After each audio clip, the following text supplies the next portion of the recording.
Hello, everyone. Welcome. I hope you're all having a wonderful day. It's time to do a little bit of stitching using Spellbinders' February stitching die of the month called Pocketful of Spring. There's also an add-on that you can purchase separately, but let me show you this die first. There are so many dies included in this. And here's the add-on die. And I'm going to pull these out of this envelope and give you a closer look. The stitching die includes the most adorable little pocket, and it has faux stitching around it, and you can insert different sentiments inside. The sentiments from the add-on die say, thinking of you, thanks a bunch, hello friend, and a gift for you, and it includes the die that cuts them out. And then the sentiment dies from the Pocketful of Spring set say, happy birthday and happy spring. So I went ahead and cut out everything off camera, and I'm going to lay them side by side with their dies. So here's the pocket, and I went around that with some yellow embroidery floss. The second pocket you see on the right is the same color as the first one, but I added a little bit of shading with some prize ribbon Distress Oxide ink.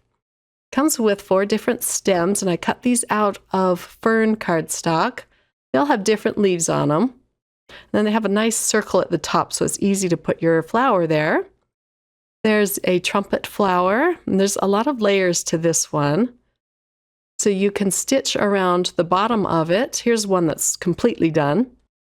Let me show you all of the pieces. There's the stitching piece for the inside of the flower. And this is what the die looks like. But you don't have to use that piece if you don't want. You can just cut it out without the holes. Let me show you what that piece looks like. Here we go. But of course, I wanted to try all of the stitching, so I stitched on the inside. Next, we have some leaves.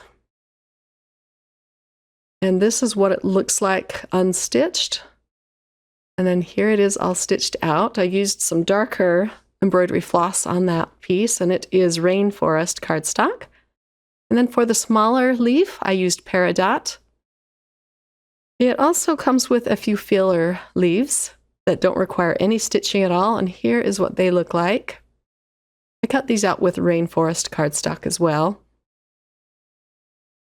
And then you get 2 smaller flowers. We just set these up at the top. This is the smallest of the 2. And then here is the second one. And I did go ahead and do most of my stitching already, but I just wanted to show you the difference it makes when you add a little bit of shading before you do your stitching, like I did with that pocket. So I'm going to add some more Distress Oxide inks to the larger stem, just using a small brush.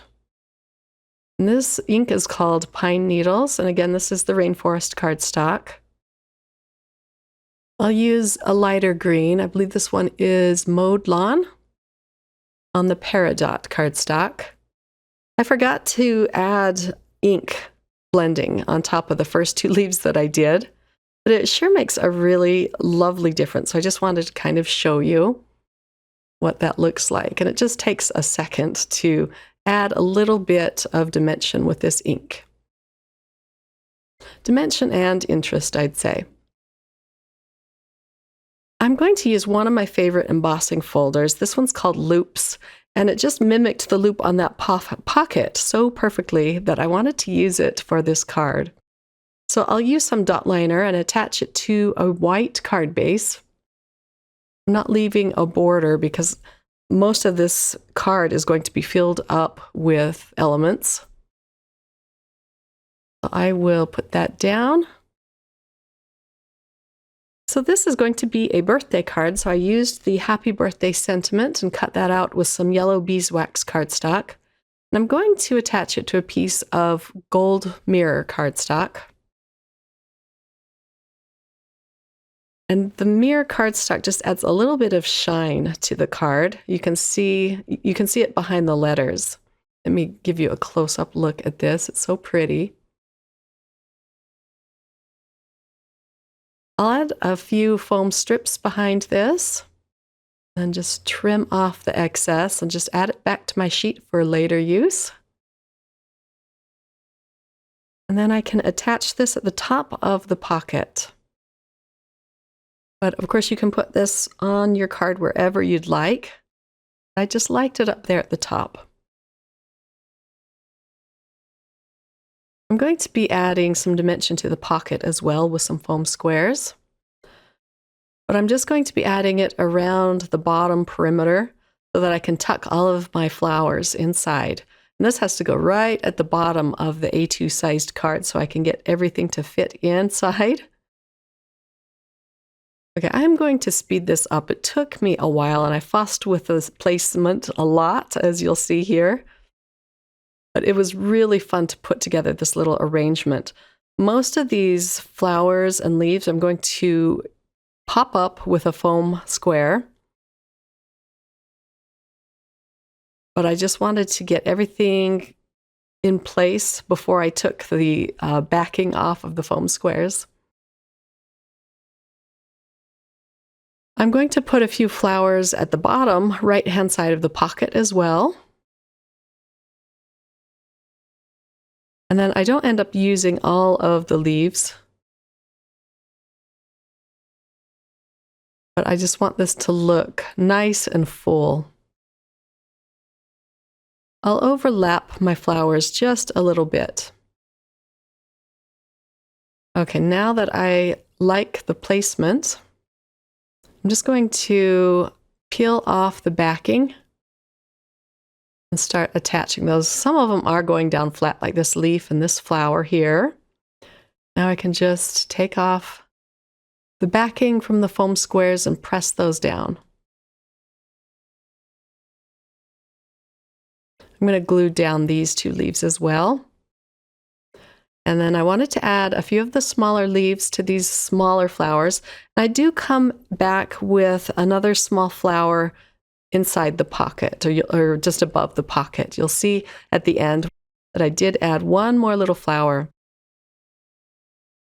One really beautiful thing that you can add to your stitching cards is gems. I'm adding some silver gems just right over the centers of all of the flowers. And it looks stunning. But I am going to add one over each and every flower.